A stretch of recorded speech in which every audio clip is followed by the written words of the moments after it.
Hi YouTubers, this is the Blind Whistler here again. I had a few requests asking if I would do a basic tutorial on how to play the Chinese flute, the Dong Su or Dong Shao. I have two.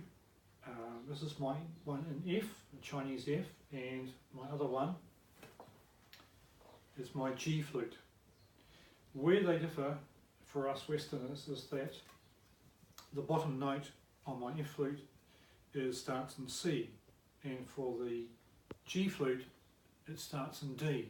Now that's really useful because then you can got a wide range of scales and music that you can use the flute for. It's very, very versatile. So to get a note from it, looking at the end of the flute, you can see this notch here.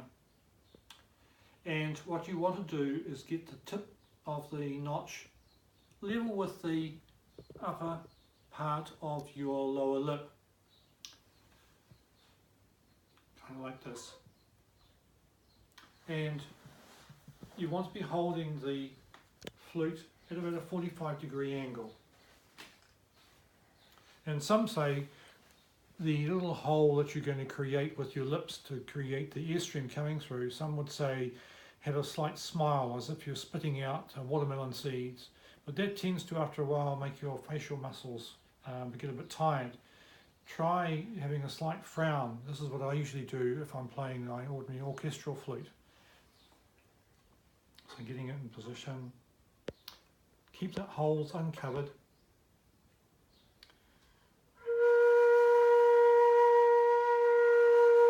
Just vary the angle until you get that nice sound, that nice sweet spot with your sound.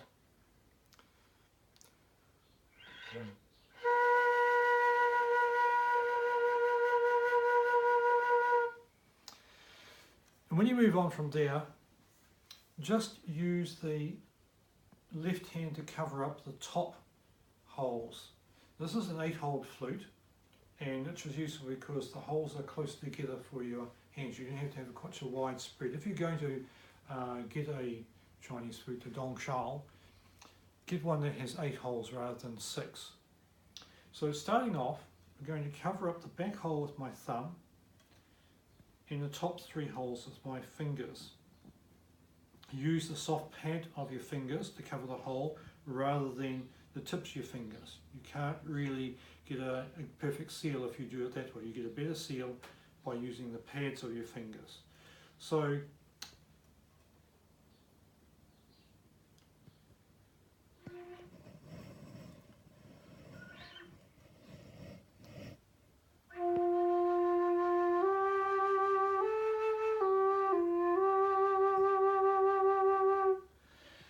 once you've done that, played around with that for a bit, then start adding the rest of your fingers to going down the scale till you get to the bottom.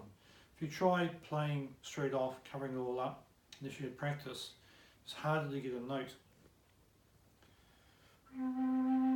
But yeah.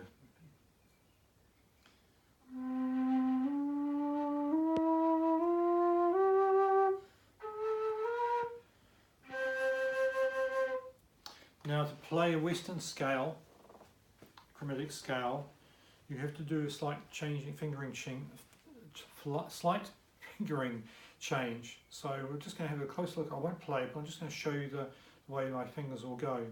We're going to start off with them all covered, and the bottom note being C. So I'll start off with C, lift my little ring pinky, that becomes a D.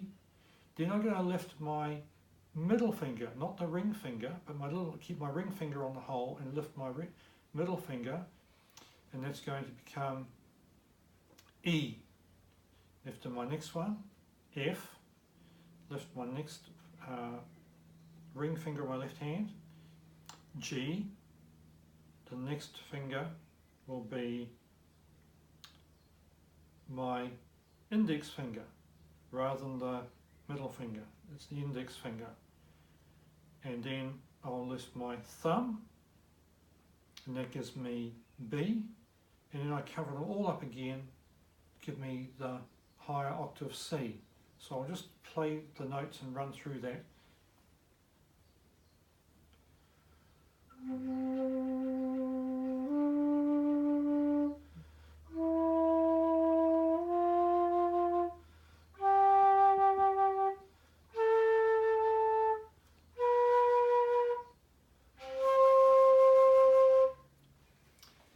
And that's your basic Western scale, chromatic scale.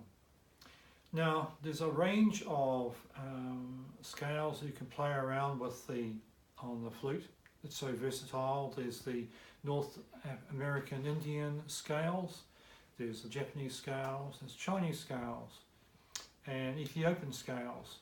So I just play a couple to give you an idea of the North American Indian scales, where I'm changing it, and I'm going to lift my pinky, then I'm going to lift these two fingers together, and then this finger, and then these. So I'll play that scale to see how it sounds.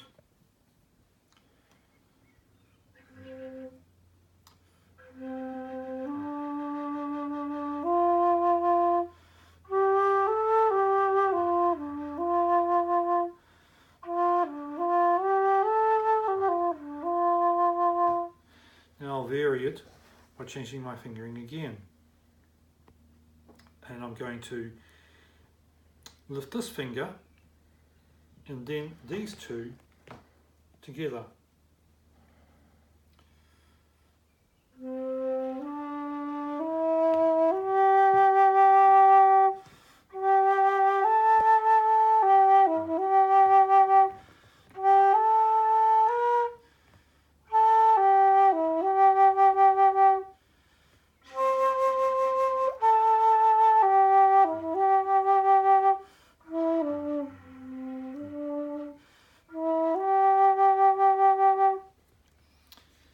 So there's the different scales there. Now, there's the website I mentioned on my previous posting in answer to a reply comment, and that's really good. It's an excellent website. Takes you to all the different fingerings that you can do, and I recommend that to you. It's a really joyous flute to play. I don't play it enough, and you can play around with all those different scales and just to get that nice sweet sound. It really comes down to practice. Yes, I haven't played it for a while, so I'm a little bit waffly there. Really encourage you to enjoy it and just stick at it. Look at those different websites. Plenty of YouTube videos that people talk about. You know, which one to buy, what's the best to make, and more expensive models and that. Really go for it and enjoy it.